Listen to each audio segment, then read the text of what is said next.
हाँ, इस गहन चर्चा में स्वागत है। आज का जो विषय है वो कोई आम विषय नहीं है। ये उन बुनियादी उसूलों के बारे में है जिन पर हमारा पूरा देश टिका हुआ है। आज हम भारतीय संविधान के 4 सबसे शक्तिशाली स्तंभों पर बात करने वाले हैं। हमारे सामने जो ये नोट्स और दस्तावेज रखे हैं, इनमें संविधान के भाग 3 यानी अनुच्छेद 12 से 35 तक में दिए गए मौलिक अधिकारों का काफी बारीकी से विश्लेषण किया गया है। और सच कहूं तो ये नोट्स पढ़ते हुए मुझे भी काफी कुछ नया लगा। बिल्कुल, लेकिन हमारा मिशन आज इस पूरी सूची को रटना नहीं है। हमारा मुख्य उद्देश्य ये समझना है कि कैसे मात्र 4 अनुच्छेद 14, 19, 21 और 32 मिलकर व्यक्ति की गरिमा, स्वतंत्रता और न्याय की एक पूरी त्रिमूर्ति बनाते हैं। जी, और ये सिर्फ कोई उबाऊ कानूनी पाठ नहीं है। हाँ, हम यही जानने की कोशिश करेंगे कि असल जिंदगी में, सड़कों पर, अदालतों में ये अधिकार काम कैसे करते हैं।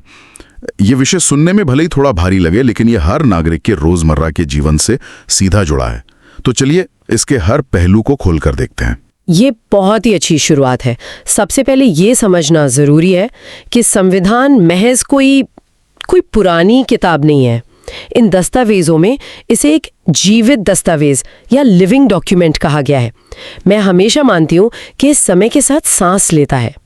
आज हम इन अनुच्छेदों के ऐतिहासिक मामलों और उनके व्यवहारिक पहलुओं को डिकोड करेंगे। तो शुरुआत करते हैं अनुच्छेद 14 से, जिसे समानता का अधिकार कहा जाता है। अब इन नोट्स में बड़ी दिलचस्प बात है। इसमें लिखा है कि ये एक अनुच्छेद असल में 2 अलग-अलग अंतर्राष्ट्रीय विचारधाराओं का एक संगम है। एग्जैक्टली। एक तरफ इसमें ब्रिटिश अवधारणा है, विधि के समक्ष समता, और दूसरी तरफ अमेरिकी अवधारणा है। क्या इस अंतर को हम थोड़ा आसान भाषा में समझ सकते हैं? बिल्कुल। देखिए, ये अंतर बहुत ही बारीक है लेकिन बहुत जरूरी है। पहली अवधारणा जो ब्रिटेन से आई है, विधि के समक्ष समता, उसका सीधा सा मतलब है कि कानून के सामने सब बराबर है, कोई ऊपर नहीं है। कानून अंधा है। हाँ, देश का कोई बहुत बड़ा उद्योगपति हो या कोई आम इंसान, कानून किसी का रुतबा नहीं देखता। वहीं दूसरी अवधारणा जो अमेरिका से ली गई है, विधियों का समान संरक्षण, वो कहती है कि समान परिस्थितियों वाले लोगों के साथ समान व्यवहार होना चाहिए। इसके लिए नोट्स में एक बहुत ही रोचक उदाहरण दिया गया है। जैसे अगर एक बहुत अमीर इंसान और एक बेहद गरीब इंसान दोनों चोरी करते पकड़े जाते हैं, तो दोनों को एक ही कानून के तहत बराबर सजा मिलेगी। बिल्कुल सही। या जैसे अगर कोई महिला और पुरुष हत्या के मामले में दोषी पाए जाते हैं, तो दोनों पर आईपीसी की धारा 302 समान रूप से लागू होगी। लेकिन यहीं पर एक पेच है। नोट्स में एक शब्द आता है, तर्कसंगत वर्गीकरण या रीजनेबल क्लासिफिकेशन। हाँ, इसके अनुसार महिलाओं के लिए कुछ विशेष प्रावधान करना भेदभाव नहीं है। अब कोई सोचेगा कि भाई, समानता की बात करते हुए भी अलग व्यवहार कैसे जायज है? यहाँ सबसे हैरान करने वाली बात यह है कि असमान परिस्थितियों में असमान व्यवहार पूरी तरह से जायज है, और इसे ही रीजनेबल क्लासिफिकेशन कहते हैं। इसे ऐसे समझिए कि अगर एक दौड़ हो रही है और एक धावक के पैरों में जंजीर बंधी है, तो दोनों को एक ही लाइन से दौड़ाना बेईमानी होगी। बिल्कुल।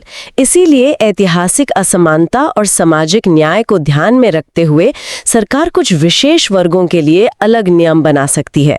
जैसे महिलाओं के लिए आरक्षण या SC/ST वर्ग के लिए सरकारी नौकरी की आयु सीमा में 5 साल की छूट देना। ये पूरी तरह से वैध है। लेकिन इसकी कोई तो सीमा होगी। हाँ, ये वर्गीकरण तर्कसंगत होना चाहिए। अगर कोई नियम बना दे कि किसी स्कूल में सिर्फ लड़कों को ही शिक्षा दी जाएगी, तो वो अवैध होगा, क्योंकि वो मनमाना भेदभाव है। और आय के आधार पर जो अलग अलग इनकम टैक्स स्लैब बनते हैं, वो भी तो इसी का हिस्सा है ना? जी बिल्कुल। ज्यादा कमाने वालों पर ज्यादा टैक्स लगाना एक तार्किक वर्गीकरण ही है। दस्तावेजों में कुछ ऐतिहासिक मुकदमों का भी जिक्र है, जैसे 1952 का अनवर अली सरकार मामला और 1992 का इंदिरा साहनी केस। हाँ, 1952 के स्टेट ऑफ वेस्ट बंगाल बनाम अनवर अली सरकार मामले में ही ये रीजनेबल क्लासिफिकेशन का सिद्धांत स्थापित हुआ था। और जहां तक इंदिरा साहनी केस की बात है, वो मंडल कमीशन वाला केस। एग्जैक्टली। उसमें ओबीसी आरक्षण की वैधता को अदालत ने सही ठहराया था, लेकिन साथ ही 50% की सीमा और क्रीमी लेयर का नियम भी तय किया, ताकि फायदा उन्हें मिले जिन्हें सच में जरूरत है।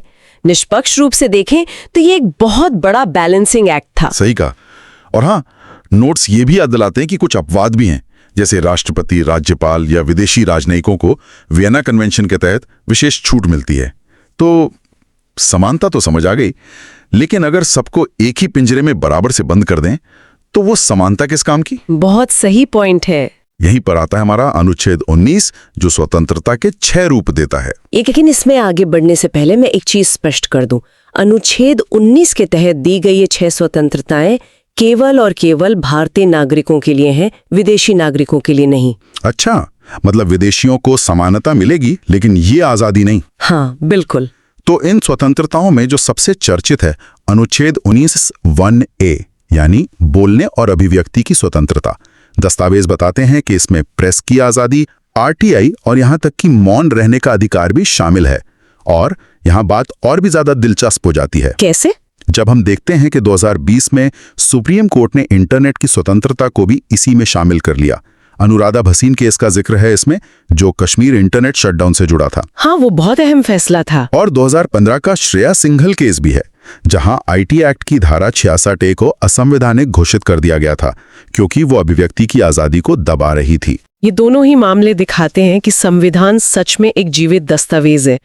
लेकिन यहाँ एक सवाल आता है, तो क्या हम कुछ भी बोल सकते हैं? शायद नहीं। बिल्कुल नहीं। ये स्वतंत्रताएं निरंकुश नहीं है। अनुच्छेद 19(2) के तहत इन पर रोक लगाई जा सकती हैं, जैसे राष्ट्रीय सुरक्षा, मानहानि या न्यायालय की अवमानना के आधार पे। और यही प्रतिबंध बाकी आजादियों पर भी लागू होते हैं। जैसे नोट्स में शांतिपूर्ण सभा का जिक्र है। किसान आंदोलन का उदाहरण दिया गया है कि चूंकि वो शांतिपूर्ण था इसलिए वैध था। लेकिन अगर कोई हिंसक भीड़ सड़क जाम कर दे तो वो अवैध होगा। ठीक वैसे ही संगठन बनाने की आजादी में श्रमिक संघ बनाना तो ठीक है, लेकिन यूएपीए के तहत कोई आतंकवादी संगठन बनाना पूरी तरह अवैध है। देश में कहीं भी घूमने और बसने की आजादी भी है, लेकिन इनर लाइन परमिट वाले राज्यों जैसे नागालैंड, मिजोरम या सैन्य क्षेत्रों में जाने पर प्रतिबंध है। और पेशा चुनने की आजादी में एक बड़ा मजेदार केस दिया है 1977 का स्टेट ऑफ राजस्थान बनाम यूनियन ऑफ इंडिया। इसमें तय हुआ कि शराब बनाना या बेचना कोई मौलिक अधिकार नहीं है। हाँ, और आप बिना डिग्री के डॉक्टर भी नहीं बन सकते, योग्यता जरूरी है। तो अब तक हमने समानता और स्वतंत्रता को देखा, लेकिन इन सब का फायदा तभी है जब इंसान जिंदा रहे। तो अब आते हैं अनुच्छेद 21 पर, जीवन और व्यक्तिगत स्वतंत्रता। ये शायद सबसे व्यापक अधिकार है। सबसे व्यापक और सबसे गहरा भी। दस्तावेजों में साफ लिखा है कि ये केवल जीवित रहने के बारे में नहीं है, बल्कि गरिमा के साथ जीवन यानी लाइफ विद डिग्निटी के बारे में है। और इसके अंदर जो अधिकारों की लिस्ट है वो सच में चौंकाने वाली है। जैसे कि मुफ्त शिक्षा का अधिकार, जिससे 2009 का आरटीआई एक्ट बना, स्वच्छ पर्यावरण का अधिकार, और तो और रामलीला मैदान केस का जिक्र है पर्याप्त नींद का अधिकार। मतलब तेज संगीत से मुक्ति और शांति से सोना भी एक मौलिक अधिकार है। नींद, सेहत और गरिमा दोनों के लिए जरूरी है ना। अगर हम इसे व्यापक नजरिए से जोड़कर देखें तो इन अधिकारों के विस्तार के पीछे 1978 का एक बहुत बड़ा केस है। नोट्स में इसे गोल्डन केस कहा गया है, मेनका गांधी बनाम यूनियन ऑफ इंडिया। हाँ, इसमें उनका पासपोर्ट जब्त कर लिया गया था। जी, इस केस ने अनुच्छेद 21 को पूरी तरह क्रांतिकारी बना दिया।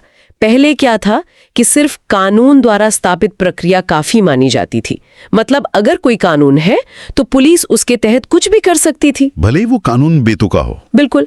लेकिन मेनका गांधी केस के बाद सुप्रीम कोर्ट ने कहा कि कानून का सिर्फ होना काफी नहीं है, उसे न्याय संगत, उचित और तर्क संगत यानी जस्ट, फेयर एंड रीजनेबल होना ही पड़ेगा।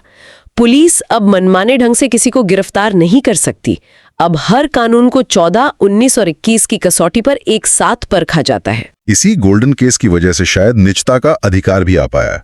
2017 का पुट्टा स्वामी केस, जहां राइट टू प्राइवेसी को मौलिक अधिकार बनाया गया और आधार कार्ड के इस्तेमाल को सीमित किया गया। और 2014 का नालसा केस, जहां ट्रांसजेंडर्स के अधिकारों को मान्यता मिली। और 2018 का नवतेज सिंह जौहर केस भी, जिसने धारा 377 को हटाकर समलैंगिकता को अपराध की श्रेणी से बाहर किया। ये सब व्यक्तिगत पहचान और स्वतंत्रता की हिस्से हैं। बिल्कुल। अच्छा, जीने के अधिकार की बात हो रही है तो इसमें एक और एंगल है, इच्छा मृत्यु। नोट्स में ज्ञान कौर मामले का जिक्र है, जहां कहा गया कि जीने के अधिकार में मरने का अधिकार शामिल नहीं है। हाँ, लेकिन बाद में अरुणा शानबाग केस आया, जिसमें बहुत ही सीमित रूप में पैसिव यूथेनेशिया यानी निष्क्रिय इच्छा मृत्यु की अनुमति दी गई।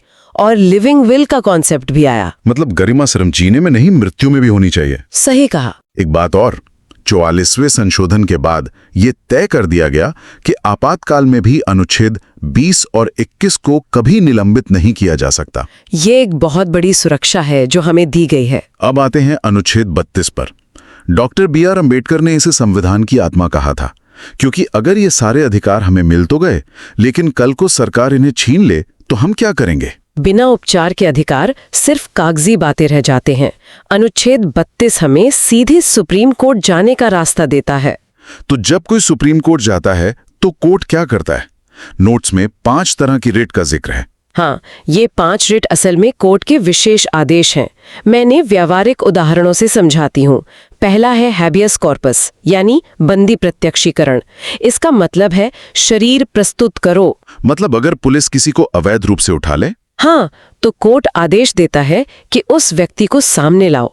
यहाँ नोट्स में 1976 के ADM जबलपुर केस का निष्पक्ष विवरण है। आपातकाल वाला मामला। जी, उस समय सुप्रीम कोर्ट से एक बड़ी चूक हुई थी जब उन्होंने कह दिया था कि आपातकाल में ये रिट काम नहीं करेगी।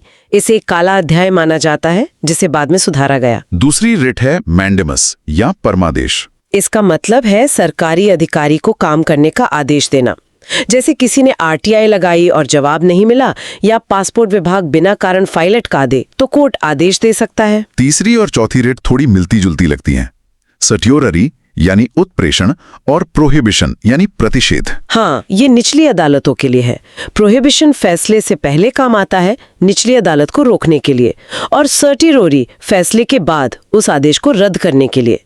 जैसे खेलों में रेफरी और VAR का अंतर होता है। बढ़िया उदाहरण है। और आखिरी है को वारंटो या अधिकार परीक्षा। सार्वजनिक पद पर अवैध नियुक्ति की जांच के लिए। मान लीजिए कोई जाली डिग्री से IAS बन जाए तो कोर्ट ये रिट जारी कर सकता है।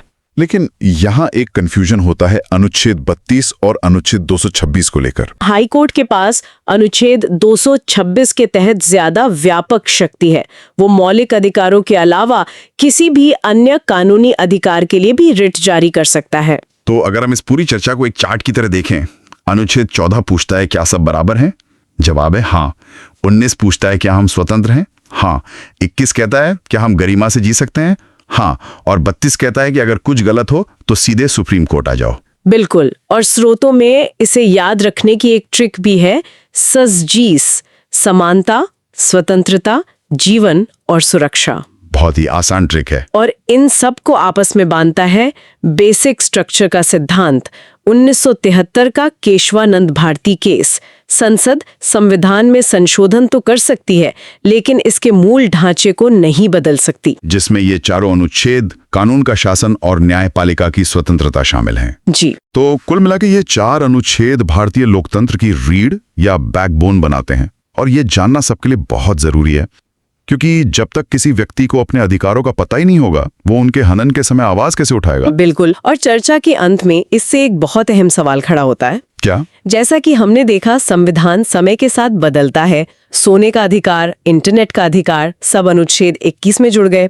अब सोचने वाली बात यह है कि भविष्य में जब AI और हमारा डिजिटल अस्तित्व हमारी भौतिक जिंदगी पर भी हावी हो जाएगा, तो क्या हमारे इस डिजिटल जीवन की गरिमा और AI द्वारा लिए गए फैसलों से सुरक्षा को भी जीवन के एक नए मौलिक अधिकार के रूप में जोड़ा जाएगा? ये सच में सोचने वाली बात है। बहुत ही गहरा सवाल है। भविष्य में डिजिटल डिग्निटी शायद सबसे बड़ा मुद्दा हो। चलिए, तो इस गहन चर्चा को आज हम यहीं विराम देते हैं। अधिकारों की इस यात्रा में शामिल होने के लिए धन्यवाद। जल्दी मिलेंगे एक नए विषय के साथ।